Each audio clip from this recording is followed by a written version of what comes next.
lay down. I'm not tired. You were just rubbing your eyes. No, I just had something in my eye. Okay. Hey, Mommy, can we go outside? No, buddy, you look pretty tired. I have an idea. How about I snuggle with you? Nope, I want to go outside. Okay. Come on, pal, let's just go take a rest in your room. I don't want to rest. Seriously? It does not look like you're resting. I'm not tired. All right, buddy, You have got to be kidding me. Ooh, snuggle time. Maybe she didn't see me the first time. I just want to sit with you. Where do you keep going? All right, let me crawl over to you. What is she doing? Why you keep getting up, Mom? I keep trying to lay on you. I know. Here's how you get your kids to do something without nagging or yelling at them constantly. Now, my son is a toddler, so what I want him to do is going to look a lot different than what you would want an older kid to do. So for instance, for a younger kid, that might look something like, hey, can you please put your bib or your bowl in the sink? Versus for an older kid, it may be like, hey, can you please clean your room? But what you're going to do is you're going to ask them one time, and you're going to make sure they heard you, hey, can you please do, X, XYZ, whatever your list is or your one thing is. And that's it. You don't repeat it, you don't nag, you don't yell. And then when they come to you and they want something like, hey, Mom, can I go outside? Well, did you clean your room? Now, obviously, younger kids aren't going to get it right away that I need to do what Mom asked, or I'm not going to get something later because they're more in the moment type kids. But as they get older, they will learn. I need to do what Mom asked, or I'm not going to get something in the future. So for instance, the other day, my 3-year-old refused to put his laundry in the laundry basket when I asked him to. And there isn't really a relatable or natural consequence for this. So if they were throwing food, you take their food away. But for something like that, there isn't really much you can do in terms of a consequence. So I just chose to let it go. And then when he came back to me later on in the day and he was like, hey, Mommy, can I go do this? Or can I have this? I was like, are your clothes in your laundry basket? Nope. So he ran and put them in the laundry basket. I can't speak from a professional standpoint that it's going to work for older kids, but give it a try because it works for my toddler. If you find yourself in constant arguments with your kids, like I recently have with my 3-year-old who has discovered he has the power of arguing, here's what I've started doing. First of all, if it's a non-negotiable, I'm not even going to argue back. I'm just going to take you to do whatever I said we were going to go do. You can kick and scream and fight the whole way there, but we're going to go do it. If it is a negotiable, I am willing to negotiate. I can be reasonable. Pick your battles, right? So if I say this is your last episode of whatever he's watching and he says, no, one more, please.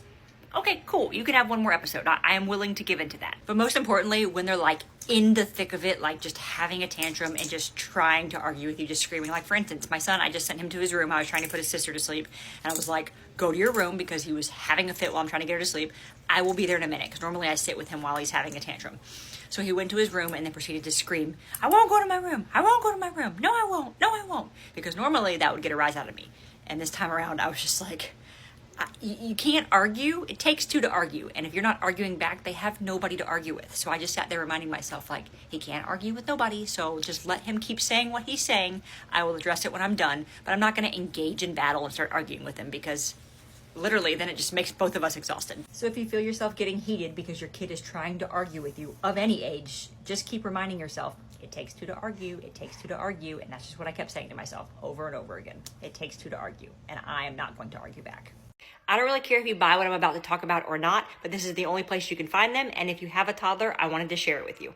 These shoes are amazing. They're flexible, they're breathable, and they're great if your toddler has wide feet. We literally only have one brand of shoes that my toddler can wear because his feet are so wide, and it was destroying us having to buy them every few months at the cost. I am so happy to have found these, especially because as we're approaching summer, these are mesh, so they make his feet a lot less sweaty.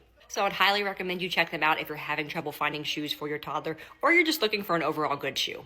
I came across a little magic trick to get my 3-year-old to eat his dinner last night, so I thought I'd share it with you. This was a dinner that he needed. He was hangry. He was asking for snacks leading up to dinner, so I knew he needed to eat this. However, he was refusing. He was straight up like, I am not eating that, just having a full-blown tantrum about it, and he wanted something else, which was not going to happen. Now, keep in mind, this was all food that I know he likes, so it wasn't like I was forcing him to eat something that's disgusting or I know he doesn't care for. And in the past, we've used the whole chicken makes you run faster and broccoli makes you jump higher. All of that. He's over that, been there, done that. He does not want to jump higher at this point. But you know what does convince kids to eat their food or really do anything? Having control over your parents. And so I thought for a minute and I said to him, you know what? Eating your potatoes can make you control mom and freeze me whenever you want. And so he had a bite and he froze me. And I said, it only works one time, one bite for one freeze. And he was like, okay, well, what does my broccoli do? I was like, broccoli makes me jump uncontrollably when you say jump. So next time you're struggling getting your kids to eat, give it a try and see if it helps you out. You ever heard of a virus that makes your kids stop walking? Yeah, me either until about a month ago. My 3-year-old woke up one day with common cold symptoms, fever, runny nose, the typical. And within a couple days, it completely resolved. Everything was fine. And then all of a sudden, the next day he woke up and he couldn't walk. He refused to walk. We had to carry him everywhere, which if you know 3-year-olds, that is unusual. My son has so much energy. He never stops. He doesn't let pain knock him down at all. So the fact that he was refusing to even walk to the bathroom was concerning. So naturally, after a couple hours of this, we ended up taking a trip to the ER because we were like, what the heck is going on? Turns out it's something called transient synovitis or toxic synovitis, basically irritable hip. Now, there's not one particular sickness that causes this, but sometimes when kids get viruses, it can result in their hip lining becoming inflamed and irritated, and they just don't want to walk because it's super painful. Now, it should resolve on its own, and my son's did literally within 24 hours. He was back to normal like nothing had ever happened. I will never tell you, though, not to go to the doctor if this happens to you because you want to make sure it's not something serious. I do, however, just want you to be aware it is something that happens because I had never heard of it, and I was like, what is going on? Can I have mac and cheese? Oh yeah, definitely. All right, pal, here's your mac and cheese. What's wrong? It's too cheesy. Your mac and cheese is too cheesy? Okay. Mommy, can I have a snack? Sure, buddy. What would you like? A pouch. You've had 2 pouches in the last hour. Can you pick something else? An applesauce. That's a pouch. No, it's an applesauce. Okay, can you pick something that's not liquid fruit? How about hummus and crackers, a slice of cheese? No. How about peaches? Okay, just no more fruit at all. Chocolate chips. Okay, you win on a technicality. Mommy, can I have a turkey sandwich? Okay, would you like a turkey sandwich or just a mayonnaise and cheese sandwich? Because you always pick the turkey off. A turkey sandwich. Okay, if you say so. Okay, buddy, here's your turkey sandwich.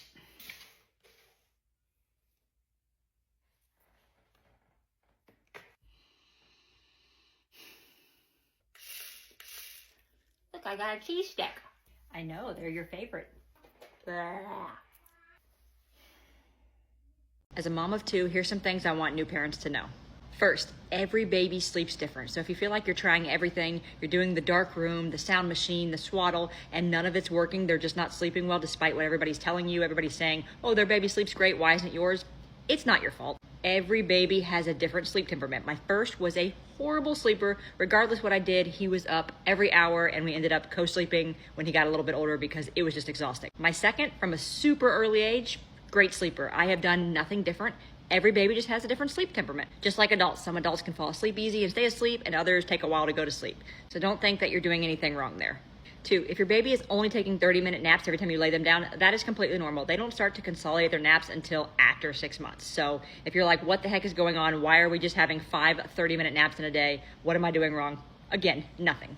3, you will not forever be in a dark room rocking them to sleep, or if you're breastfeeding and there's people over in the room by yourself feeding them. I promise you that time passes fast. And last, but probably the most important, if you are feeling off postpartum wise, whether it be anxiety, depression, or rage, because I know that's not really touched on, it's mostly depression and anxiety. If you're rageful, like I was with my first and my second, please seek help because I suffered in silence with my first and it was a tough time to get through.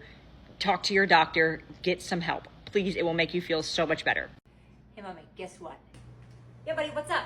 When we went to the park and I wanted to swing, and so you followed me to the swing, and the girl was there, the girl at the swing, and so she had on a shirt, and she her shirt, her red shirt had Lightning McQueen on it. Wasn't that cool?